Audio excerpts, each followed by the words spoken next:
There were two clear winners in the election for Mount Pleasant Town Council, Bob Bremer and Joe Bustos. The remaining two seats, though, they still need to be filled.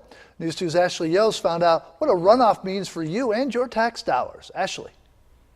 Yes, Charleston County should officially announce the runoff tomorrow afternoon after all the ballots are in. But clear signs point to one already, and this is the first election decision of its kind in Mount Pleasant. Before, there was a plurality system where the four candidates with the highest number of votes would have just been elected. But now this form requires the candidates to have a majority. That did not happen yesterday, and the three candidates with the third, fourth, and fifth highest amount of votes will have a runoff for the two seats left. We spoke to one of the two winners today, Joe Bustos, and he says a runoff will give the same results as the first election for 3 and 4 seats, but it will just cost the Mount Pleasant taxpayers more money. It will cost the taxpayers another $20,000 to $25,000 to hold another election to achieve the same outcome. Bustos said yesterday's votes were clear about who the people want to fill the 4 seats. The numbers were so overwhelming. As I said, the top 4 vote getters were there from 6,000 to 5,400 votes. And then the next vote getter was some 850, 900 votes down. Right. So the public spoke clearly.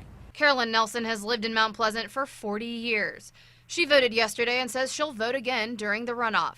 Nelson encourages others in Mount Pleasant to do the same. I think you have to vote. If you have concerns about the issues in Mount Pleasant, you don't have a voice unless you vote. She stresses the importance of this election and how it relates to the issues that are important to many people who live in Mount Pleasant. And we've got to get the right people in on town council so that they can hear our voices and say, look, you know, this is our town, we have concerns, and we've got to slow down and look at the real problems, and that is growth and development and, traffic issues. Bustos agrees and would have rather seen the town's funds go towards managing growth instead of a runoff. And you know, it's money, it's $25,000 that could be spent on many other things, and we have infrastructure needs, road repair needs, and $25,000 is not an insignificant amount of money.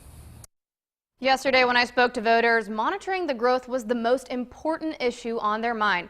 Bustos says no one's closing the gates, but he's for regulation on new developments going up in Mount Pleasant.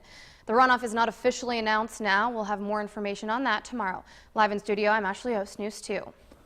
Ashley, thank you. You can find all of yesterday's election results on our website. Go to counton2.com. Just click the Decision 2015 banner at the top of the page.